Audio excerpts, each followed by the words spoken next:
Welcome everyone to today's Logos space. Very special one today. Talking about the parallel society and the coalition that we're building.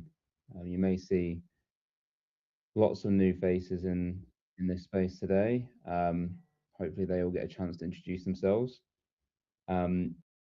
Okay, without further ado, I'll pass it over to Sterling and we can kick things off.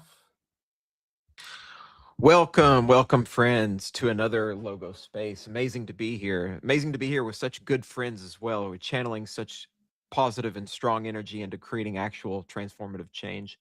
So let me just take a moment. I'm going to knock these disclaimers out real quick. I just want you guys all to bear in mind, we have some time constraints on a few folks here.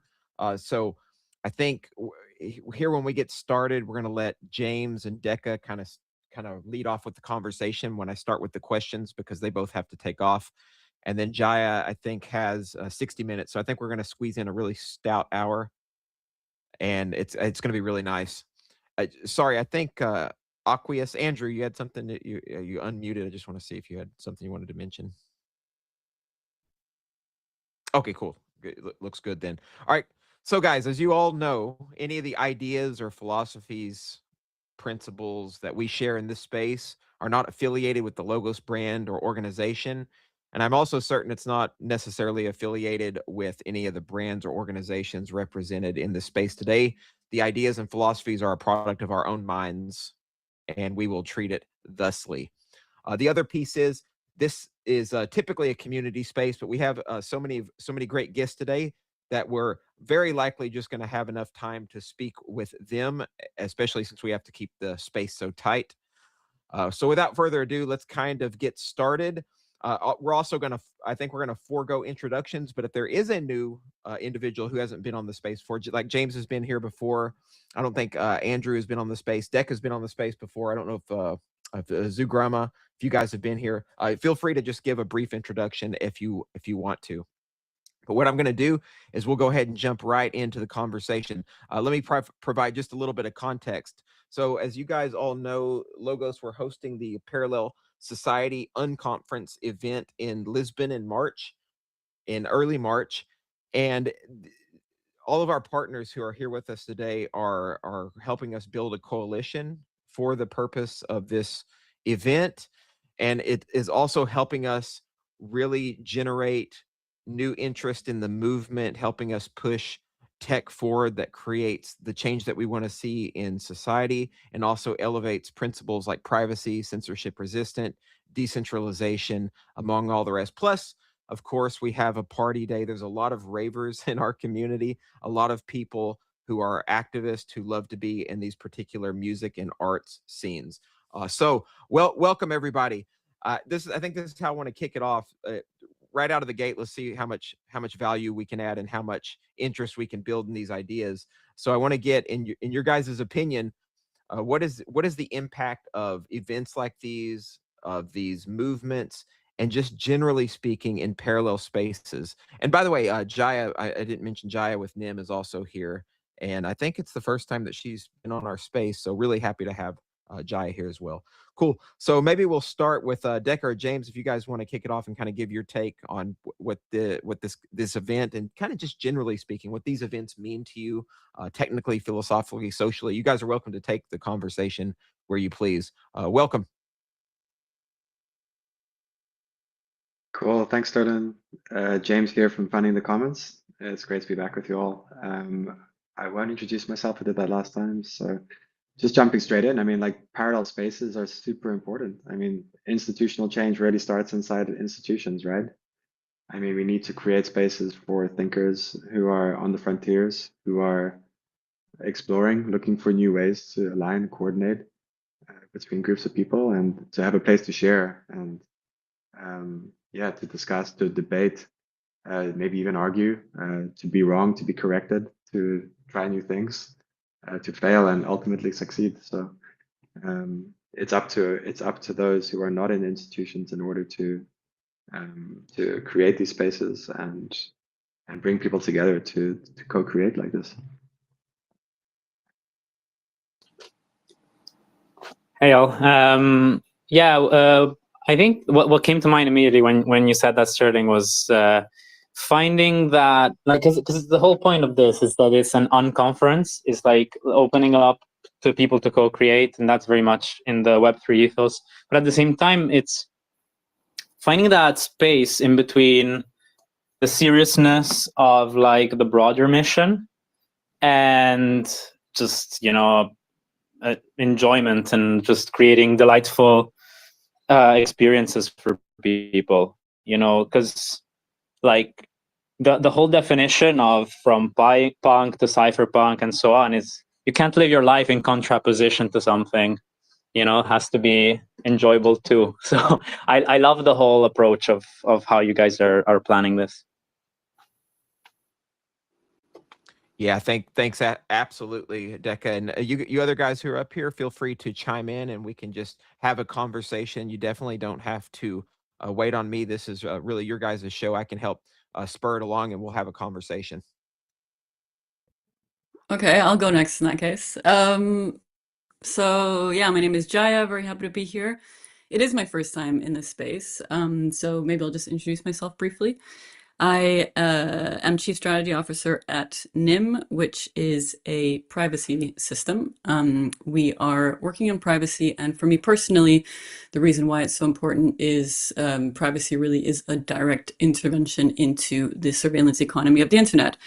And that has pretty profound social and philosophical implications that goes kind of all the way from kind of, you know, our deep relationship to ourselves and our ability to kind of become who we want to become, but also our ability to relate to other people around us without, you know, the predation of surveillance and everything that comes with that. So that quick introduction aside, I have quite kind of like mixed experiences and feelings about parallel spaces and parallel societies.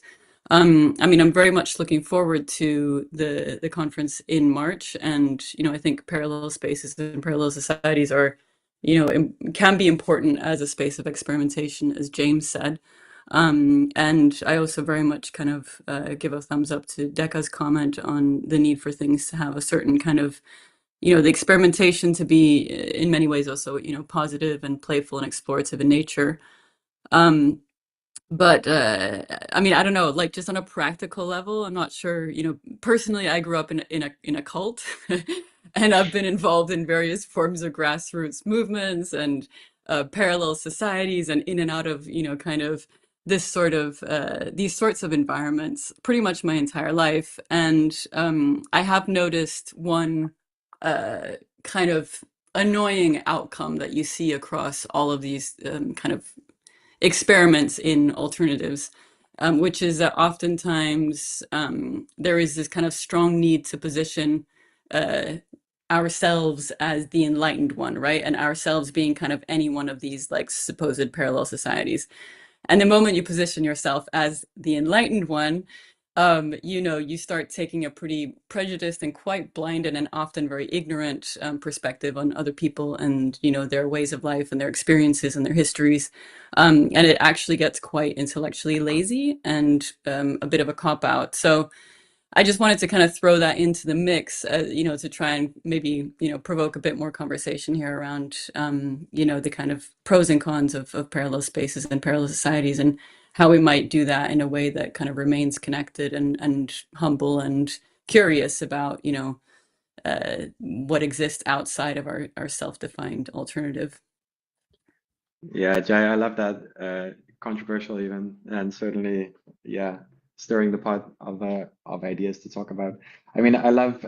Someone mentioned at the Cypherpunk Congress that even the name Cypherpunk is kind of self-defeating, right? Because it basically makes us the punks, and ultimately, what we really dream of is for these things to go mainstream, and so really perhaps cypherpop would be a better phrase to use. But I think many of us don't really necessarily identify to these kind of these kind of framings. But yeah, it's similar. It's similar to what you're saying. But I do think that that's why it's super important to you know, we need to have crossover outside of our echo chambers, right? And I think that's something we do strive for at Finding the Commons. We are lucky in that we kind of bridge different areas between civic sector, public sector, academia, and of course, the beautiful Web3 ecosystem, which we all love. And I do feel that this is super critical. And like, honestly, like some of the best conversations I've had at our conferences are with people who are not even technologists necessarily, but have experienced, censorship, for example, in Turkey, where the constitution is being walked over and there's a department in the government that literally takes down websites and web pages and things like this. And some guy just took it on himself to, build out his own sort of archive of these news articles. And I think it is super important to cross over out of these parallel societies back into air quotes mainstream or these other communities, right? In order to, yeah, I think innovation really happens at the intersection as a general principle, and I think in this conversation it really resonates with me also. I'll jump in here. My name is Andrew, go by Aqueous. I'm a general member of SciDAO, which is a psychedelic decentralized organization with the goal of progressing psychedelic science and art.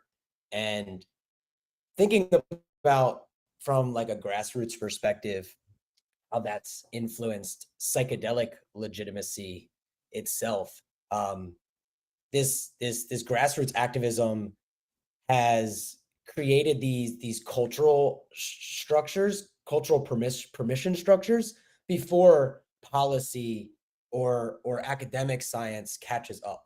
And that has been extremely valuable for a number of people over the past 50 plus years of prohibition of these substances. And so from that perspective, right, there's like this community that is providing the infrastructure before those mainstream jurisdictions or policies catch up. Yeah, well said, Andrew. I have a brief comment to Jaya's comment, and then we can. I bet that Zugrama has a lot of thoughts on this subject as well, being that they've been embedded in the parallel society space as well for so long.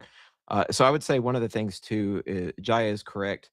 If you have this mindset that you're the enlightened one and that you know everything, which oftentimes a lot of us have critiqued biology on this case as well, where it feels like there's an idea that of how to run these parallel societies or even these cyber states, and that is the only way or it's the correct way.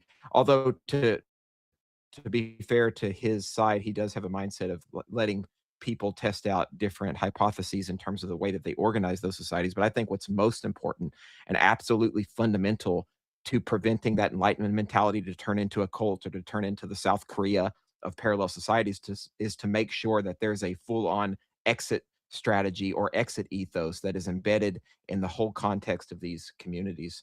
Zugrama, you have some thoughts on this as well? Hey everybody, hello. Thanks for having me here. Hey Sterling. Yeah, definitely. I think the sentence you said almost sounds like very wrong, right? Like somebody to run the society. I think decentralized governance is the North Star for us while we're trying to build such systems, but we have to sort of start from a starting point which looks very centralized, I think, which looks very much like what Balaji writes his book about some of these network states having founders. But I think it's important to sort of have a clear pathway to decentralized governance as soon as you start. Um, and within Zoogramma, we sort of just some context for everybody, all the listeners here. We are sort of building these villages across the globe, which I think falls under the umbrella of parallel societies.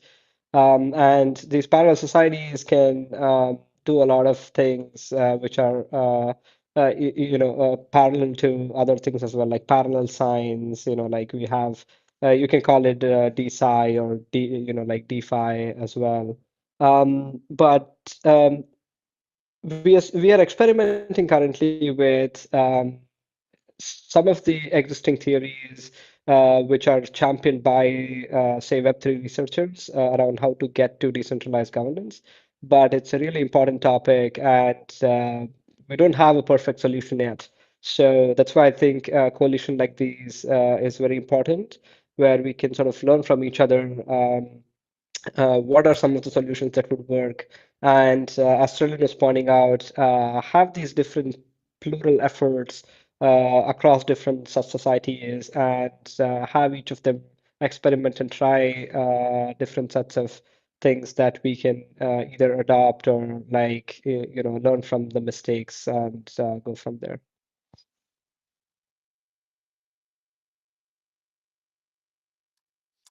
Yeah, I mean, I think that's, and we can play off of this however whichever way you guys want to take it, but the primary impetus behind having an exit ethos embedded in these communities is 100% correct, Zugrama. We can actually conduct experiments that don't harm people in the process, right? Because if you're experimenting in a closed box kind of system and people can't exit easily, that's a recipe for disaster, for people potentially getting hurt.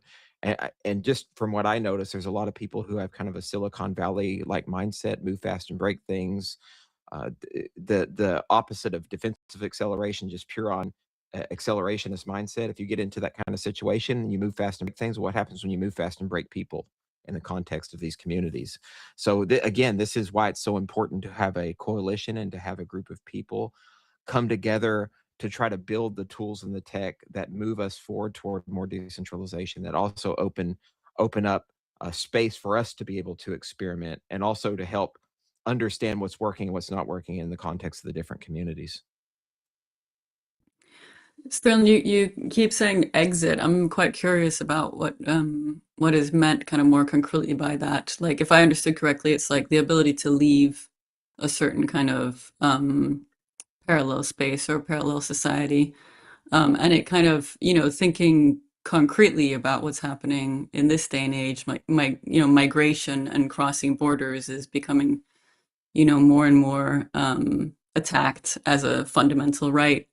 And I wonder if that's kind of like the lines that you're thinking of, the right to migrate, really. Yeah, that's definitely part of it. I mean, it's the idea of being able to opt in and to opt out of a community is central and key. I think of course we get into strict immigration as it concerns the legacy structures. That definitely is a much deeper conversation because obviously when it comes to legacy nation states, there's a bunch of bureaucratic hurdles to moving in and out of places, right? I think that, well, this is one of the central issues or the chief issues, right? Like I'm a US citizen, the costs of exit in the US are extremely high. Some people don't really see those costs because it doesn't really impact them as they don't try to move around a lot. But take Roger Ver's case, for instance, where he tried to exit. He had to pay an massive exit tax on his crypto. Crypto markets were confusing at the time. And then he ended up getting, quote unquote, in trouble, right, legally as a result of it. Luckily, he was able to pay his way out of the situation. But that is just a result of exit costs being so high. So I think, and this is just my personal opinion, if we're trying to create new communities, new societies, and we're also leveraging things like special economic zones in some of these spaces, trying to ensure that we have quote unquote policies in place that keep those exit costs low to prevent these kind of things from happening in the future. And of course, also keeps the experimentation up. But you're right, the immigration and immigration piece comes into play as well at some point, especially as we have one foot kind of in the legacy system and one foot in the new structures.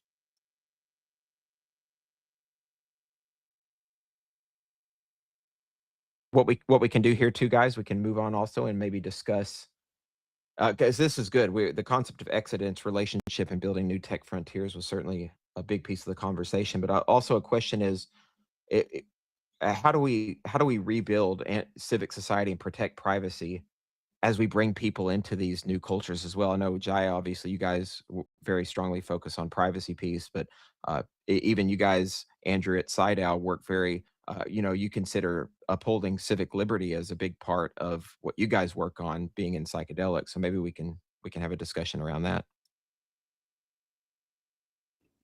Yeah, something we would love to build. That- Something Yeah. that we would love to build is like a on-chain identity with privacy preservation for sensitive psychedelic research participation.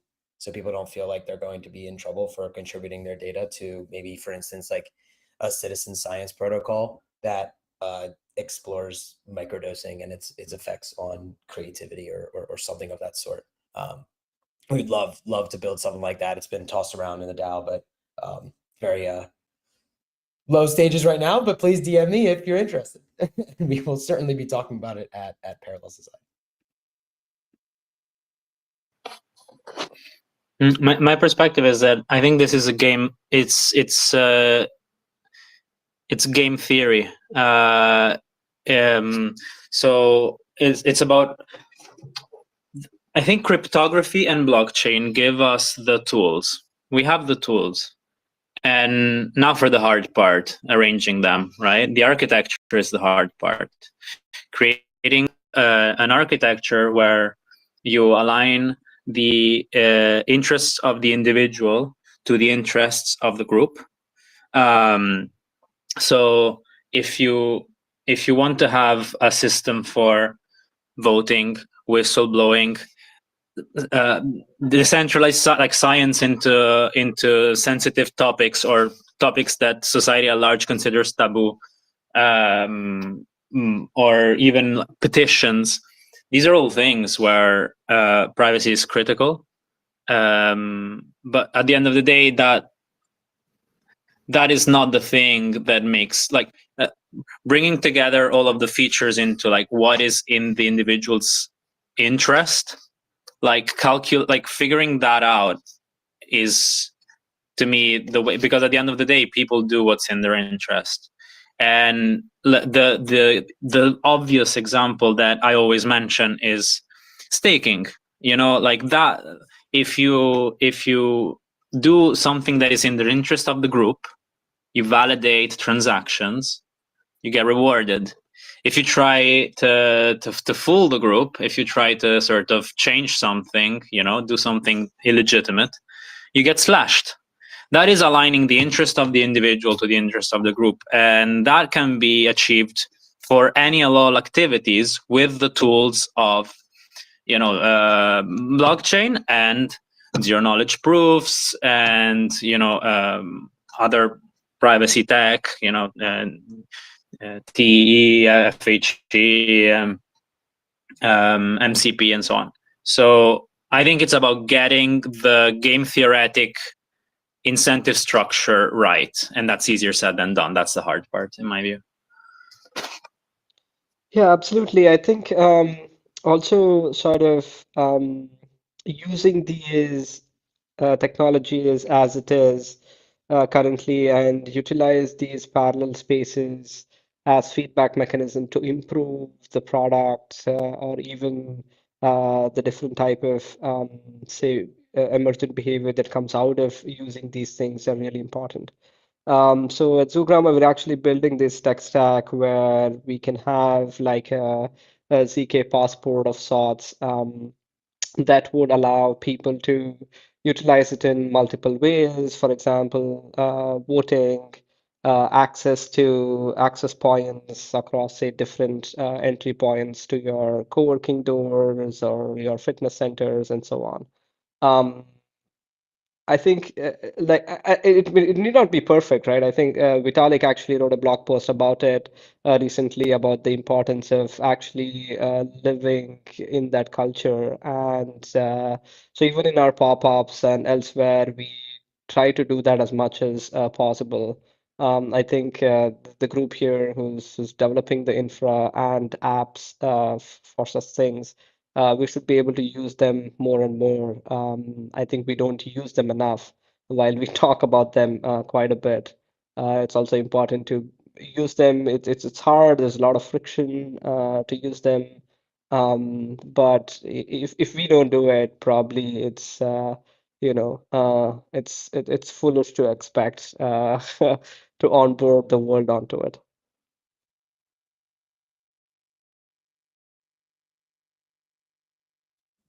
Yeah, the tech component here also leads into a very interesting question. Do you guys have some other thoughts and ideas too about how we can? And I guess this is where I really like Decca's point. Generally speaking, if the incentives aren't correct within these ecosystems, then it's very likely or possible that they break down or they degrade over time. Not only in their like the property component or the component of the individual exchanges, but just in the fact that it hurts the broader ecosystem as well, because now people don't really trust, because if the incentives are broken, then people potentially lose trust in these communities. So how can we leverage technology as well to keep the levels of trust also high? I mean, I guess it's kind of predictable, but for me, it's privacy is obviously a big point. I think there's a bit of a tendency, and this is something that I actually wrote my PhD about many, many, many years ago now, but a tendency in the blockchain space to kind of overcode the tech to solve, any and all societal problems. And I think it's a bit of a legacy of the kind of like vocabulary that's used in blockchain technology. So when we use, words like decentralization or trust, we end up kind of conflating their technical meaning with also, its kind of expression in a social context, when the two don't actually necessarily, kind of map onto each other so neatly. So I think sometimes we try and overcode maybe a bit too much, thinking, blockchain can solve any and all social problem. What I'm more interested in is kind of like the precise areas where some work is needed and how to kind of like serve some very real world needs. And that again is where I think privacy is so important, as part of this idea of rebuilding civic society that you had in your question. I like that very much as a mission, by the way, Sterling. This idea of how do you rebuild civic society in a context when trust has been undermined, systematically undermined, for a very long time. And part of that really does have to do with, relationships and the infrastructures that we're using to sustain those relationships, not actually doing the thing that we are told it's doing, but doing all these other things in the background, aka, extracting data, surveilling your every move, et cetera, et cetera. So, privacy from my perspective is very much just about reestablishing a certain kind of normality around social relationships as they exist in the digital world. So, when you're used to kind of the physical world, talking to your friends, your family, whatever else, in those contexts, you're sitting in a room with a good friend, you don't expect that there is 100 or 1,000 companies and government agencies listening in and watching your every move and analyzing it, right? But that is in fact the context, or that is in fact what's going on in the digital world. And that's really part of the undermining of the fabric of trust in society. So reestablishing kind of a type of normality in the digital interactions that we're having is, for me, like a huge part of rebuilding civic society and rebuilding trust in each other, and in our ability to kind of organize sensibly as human society. So yeah, in terms of bringing people into our culture, which I think was the other part of your question, I mean, I'm not so concerned about that. I'm more concerned about these fundamental rights and the fundamental correct way of building, basic infrastructure for people. The culture will emerge on its own, or emerge as a kind of outcome. Yeah, I 100%, because if we don't get the structures right, if we don't have proper trust building systems in place, whether those systems are social, cultural, or technological, then ultimately people aren't going to show up, right? They're not going to be here for these communities. They're not going to be interested in engaging. This is also one of my personal concerns or fears about the space, and generally, if something goes really sideways with one of these communities in terms of the trust, in terms of what kind of systems or protocols or contracts that they have in place, then it's very likely that that could cause irreparable harm across the ecosystem. And that's something that we definitely want to add into our calculus and figure out how to solve. And you're right, 100%. The privacy piece has to be a huge component of this, because already most people generally don't trust tech. You know what? I go out and I speak with people about what we're working on, not only in quote unquote Web3, but in this space, and they're automatically skeptical and hesitant, right? The thing that, even if they don't use the term, the thing that comes to their mind is, oh, this is just some other technocratic, guys trying to control all of society, leveraging surveillance, or having their own island where they can be billionaires and hobnob with their fellow billionaires and just snub the rest of the people. And very obviously, within the context of Logos, that's not what we're trying to accomplish. This is why we have such a strong commitment to the idea of localism and focusing on local communities and helping solve problems in those contexts. This is why we're having Parallel Society event as an unconference and trying to involve more of the people even in the context of Lisbon, bring them in, music artists, all as part of an underground network of individuals who are building community for the purpose of reconfiguring the very substrate of society. And I think that's a beautiful thing. And I'm really glad to have you guys all here. And I know that Logos and the Logos community is as well. So 100% thanks for that. I think something that we can move on to kind of in the last 20 some odd minutes that we have is maybe you guys who are still up here, you can talk about what, if you have any interest or considerations on what you might want to activate at the Parallel Society event itself, or some aspect of it that you're interested in talking about or looking at.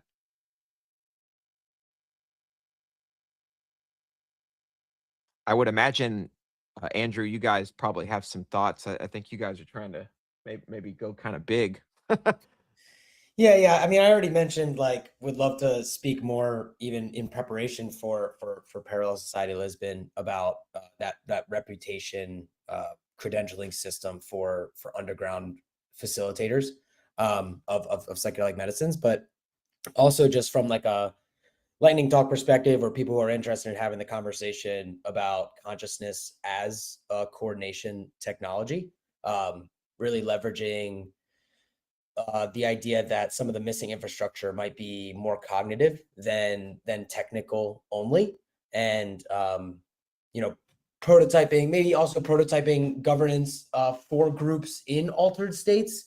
I don't know. Look, it's all about experimentation. That's part of the reason why I personally love SciDAO so much. As you can imagine, when you get a bunch of psychonauts in a room, like there's a lot of interest in experimenting, not only technologically as well as cognitively. So yeah, I mean, would love to talk about coordination technology for network states. How network states and DAOs sometimes fail due to identity conflicts and inability to see across difference, and how these tools can be leveraged to break down those barriers and increase that perspective taking.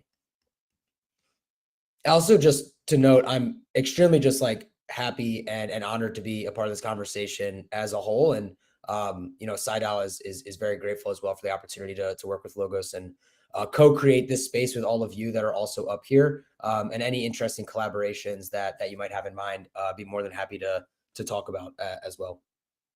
I'm gonna let Zugrama has a comment, Andrew, but I really feel like the underground unconference community grassroots event would be completely unfulfilled in its mission if there was not a representative from the psychedelic community to grace it with its presence. So we're really excited that you guys are involved on the level that you're involved as well. So thanks so much. And just personally, I'm a huge fan. I mean, you already know that in terms of consciousness studies, in terms of that ethos being involved in underground communities, I think it's critical. Zugrama, my friend, I think you had a comment to share as well. Yeah, thanks, Dylan. Yeah, sort of, we would love to share the tech stack that we've been building that would enable multiple such societies to be able to use them for different sets of things. Like, for example, say just doing such on conferences, even doing event spaces, short-term rentals for your community, um, using actually launching your own community tokens, passports. We're building the entire tech stack for it. We've been quite busy for the past like 3 months or so. We have a lot of things coming out, and we're excited to sort of show them during the Parallel Society Congress, and would love to share this from our side. And Andrew, yeah, would love to know when the results from the experiment from EdCity are coming out. In fact, we just finally finished, got a complete study analysis completed for the microbiome experiment that we did at our own pop-up. Would love to exchange notes. So we should also probably talk offline. Most definitely.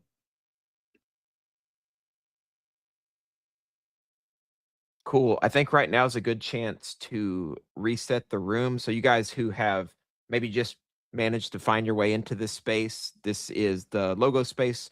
We're hosting this with our coalition partners for the Parallel Society event that we are hosting in March in Lisbon.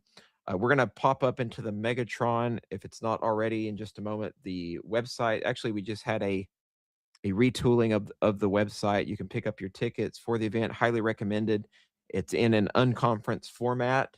So what that means is day one is primarily going to be focused on builders setting up, builders, visionaries, engineers, entrepreneurs setting up their spaces and hosting whatever kind of events they want to host. And then day two is more the festival, the party day, the rave day, where we have open air art installations. And I think, by the way, this is perfect timing, perhaps. Lou, who is heading up. Oh, there you are. You're already up here. I forget that that's your account. I know. Welcome, I need to Francis. change my handle. Sorry. Hey, everybody. Really nice to be back here and talk with everyone and be launched, right? So yeah, I won't chat too much, but I think what's really great is we've evolved further how everyone will work together. And I think going back to some of the points earlier about inclusivity and not one opinion is right. I think having an unconference with so many different coalition partners from different fields is really can help us buffer that and help us bring in as many different point of views as possible. That could be a Portuguese cultural association or a Portuguese blockchain project through to international tech project or residency, or from people all around the world. So I think that's really positive. And I think not just having one zone. So we'll have different types of people with different focuses and priorities in, say, the community zone versus the cultural zone versus the decentralization zone. So, and I think how we as a coalition try to align and work together is really important. And I think what we want to do is also elicit open participation from the audience. So we will set up a platform within the website where people can submit ideas for things they would like to see in a zone, or different talks, or different demos, or different workshops. But I think also really framing things in action, and people coming together to work further as a coalition outside of just the couple of event days that we have. So we've pulled together some guiding frameworks which everyone in the coalition can contribute to. And really that is like, let's each zone decide a purpose of what we want to work on throughout the day. And how do we kind of, as well as having activations or installations or things that, we may as our individual project want to do, how as a collective, what do we, what did we here want to work on? So for the free and open source zone, that could be Hack for Freedom. Well, what does that mean by the projects within there? It can be very broad. But I think we've created some top line frameworks, and then really now we pass over to working, workshops with the different coalition members, and they can also be recorded and shared to the public as well. I think it's really important for that transparency. So yeah, I mean, and the only thing that I would add is I think we're really privileged and honored the people that have wanted to come and join. We have been a bit bold to say, let's just do something in a location that needs this type of event. I think Portugal needs this type of alternative models, alternative governance, support for kind of local issues in the European region, but that also that we've decided to kind of put our neck out. Everyone here has been brave to be like, yeah, we want to come, we want to be a part of this. It doesn't matter that it's not associated to a really big other event. Let's all come together, and this can become the next big event. This can become And it could be, and I think to me, parallel society and the point of exit is a big thing. For me, it's less of a thing. It's like I've worked in parallel societies in music in different segments my entire life. And that idea, that notion can be a very big exit, a very big exit. I'm choosing to opt out of this system, or it could be a minor. I'm choosing to exit and go to a festival, and just have a joy with people, have a day with people that really I might not even know, might like different things to me, but we just connect. And I think it's that connection that you get from the day two that, everyone that's come to day one can celebrate that. But also we bring in people that may not even have a clue what everyone's working upon, and can be really, really engaging. And also now we have got a really good lineup. So I won't talk too much. You can all see it on live. But obviously we've got Apparat Live, which is a new album he'll be touring with 6 people in the band. Giles Peterson as a true community ambassador, built private radio stations, built Worldwide FM, built, a following on Radio 1, built a record label, built a platform, a label that supports underrepresented jazz voices in jazz and alternative genres of music. Code 9, a published author in Sonic Warfare, and I forget the name of the unit from Warwick University he was at.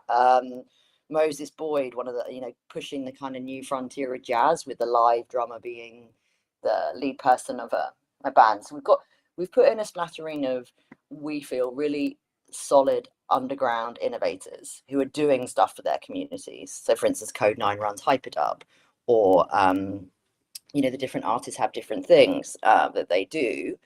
But then that's to help us really get momentum, right? So we needed something to be able to sell tickets for day two. And now really, and we have a total match. So there's 6 international artists, 6 local artists already confirmed. And then the rest of the lineup will be, outside maybe 2 slots, will be local Portuguese or Portuguese diaspora talent. So we come in and we do something that's positive for the scenes here. We're also building a cultural coalition for day 2. So if I'm an independent bookshop, I can come and have a space for free on site. If I'm a promoter doing this type of music, let's support them and give them a donation to an event that they're hosting in the build up to the event, and they can come and DJ. There's a huge crisis in Lisbon at the moment around cultural venues, music venues being forced to be closed for like weeks on end, on weekends, being kind of shut down by the police at all gigs. So there's a real movement in the cultural scene of, how do we come together, support each other? How do we lobby? How do we create alternative systems? So I think there's so many ways you can see what we're building, or maybe the different things we're building for, can be really very relevant to totally different audiences. So I'll shut up now. I'm really excited to have everyone here, and it becomes more about what everyone wants to curate versus just what Logos have just put in place as the first building blocks to get it over the line. I'm so excited by the names you just dropped. That's incredible. Code 9 is pretty amazing, both theoretically and also in all the work that he does and the importance in the music industry. So, and also Giles Peterson as well. Really excited. Well, we are trying. Code 9, if you're listening, would you please want to come and do a panel with us and talk with different people? So we definitely want to have a segue between those types of people and different people from the coalition as well. We'll do our best. Yeah, Lou, you also mentioned something else that we can maybe touch on as we start getting ready to wind things down over the next 10 minutes. One of the big pieces of this is this idea of just community, generally speaking, the ability to come together with people, to connect, to build relationships, and to find common ground, even if you don't necessarily agree on everything. I mean, that's the whole purpose of having a parallel society, is the fact that we don't agree with the legacy systems and all of its outputs, because largely it has, the ramifications of the legacy system has been massive institutional failures.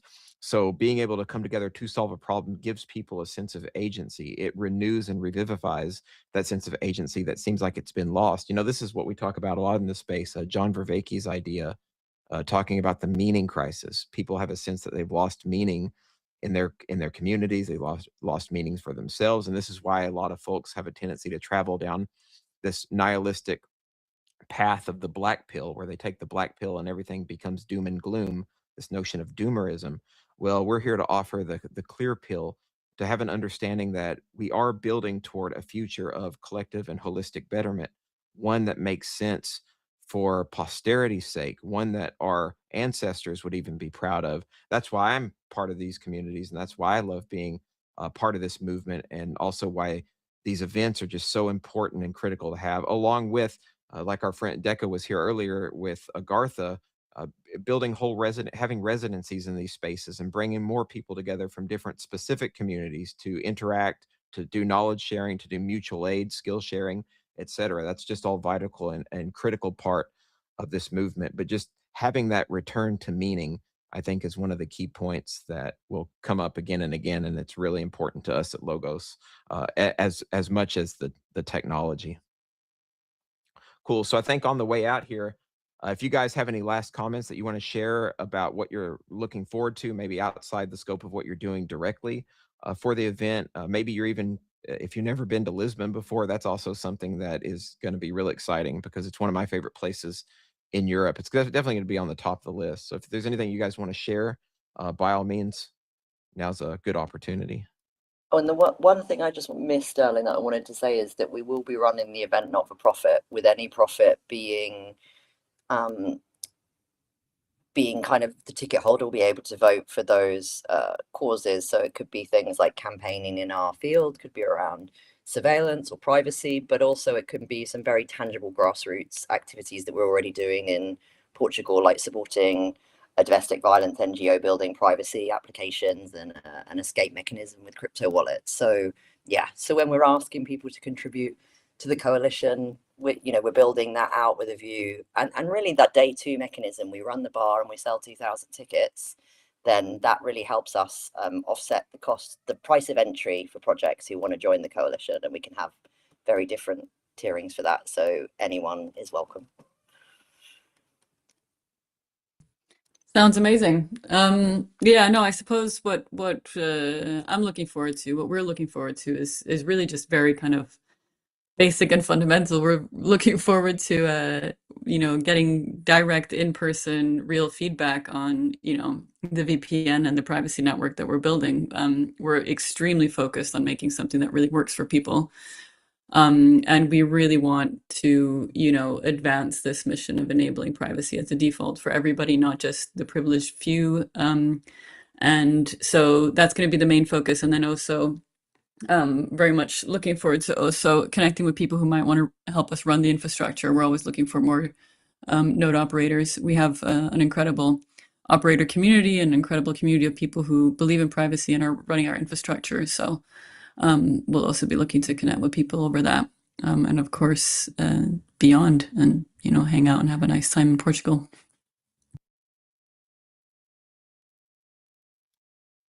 %. And I also, Chair, you're up here. If you have any comments, you're welcome to share as well. Chair. Hello. I would encourage people, if they are interested in the event, to check it out immediately and begin planning for it, as it will be here faster than, well, it will come up on you quick, I suppose. And check out the very new site that just dropped. I think everything is linked above, or just look at the Logos account. And I'm very much looking forward to the new networking connections that will happen between all of these related projects, that typically happen anyway during conferences, but because this is so focused and has a lot of intent behind it that is not commercially driven, that it should create a really cool energy and environment. And that was more typical of the earlier Ethereum conferences of a few years ago, and I imagine even before I was participating. Cypher pop is an amazing term, and I want to explore that more, at least that concept more, but it's very catchy. Also, the cognitive tooling as a missing piece of what will require, which will be required of people to sort of break out of the current paradigm of lack of agency, I think is really, really big. And I don't remember who said it, but that was huge. And being able to expand on these topics and more in person, of all things, that's in general what I'm very excited about. So check out the Parallel Society site, start making your plans. I imagine with the quality of the acts that are booked, that people, that tickets will be flying. So secure your spot, and I'll see you there. Amazing. Thanks, Chair. Cool. So, yeah, we're at the end of the road here. I just want to give a thanks first and foremost to all of the panelists and the coalition partners. Thank you for coming up and chatting with us and having this conversation. That's probably one of the most important conversations of our era. So thanks to Andrew with SIDAL, Jaya with NIM. We had our Zugrama friends up here. We had James with FTC earlier. We had, who else did we have? Missing one person. My mind went blank. Chair, help me out. Oh, Decca, of course. Decca with Agartha was up here. So also thanks to all the people who have come into the space and have stayed for the duration and who are interested in what we're doing here, not only with Logos Tech in general, but also the event that we're hosting. Because as you guys know, and as Lou can 100% attest to, setting up an event and getting all the production right is a Herculean, monumental task that takes just a lot of people collaborating and working together to make it happen. So special thanks to Lou for all the work that she's doing. Thanks for the OGs who are in the space right now. We have Tiger down there, OW, OG. Uzair is here. A bunch of new faces too. For you guys who are new to the space, if you want to learn more about Logos, feel free to reach out to me or to the Logos account, to Lou up here. Or to Chair, and we'll connect you with wherever you want to be connected. If you're into open source development, we definitely have a home for you. If you're just interested in the community, that's one of the key and vital components as well. If you're looking for a community to be part of, if you're interested in grassroots activism, you've also found a home, and we will accept you with open arms. We have Matthew in the space. Dave is down there as well. Shout out to Dave. Corey, odd name. Thanks, guys, for showing up. So let's continue to do this. Let's push this mission forward. Let's continue to give agency to people and developing the technology, especially ones that are privacy centric, ones that promote decentralization, ones that are anti-fragile, and ones that unlock the governance applications of tomorrow. So thank you, friends, for your time and your interest. The mission is critical and the path is forward. So let's just keep it up. Keep up the good work. Let's keep developing, building, and make sure that we keep the connection strong. Much love, peace, and goodwill. I wish you all a good afternoon.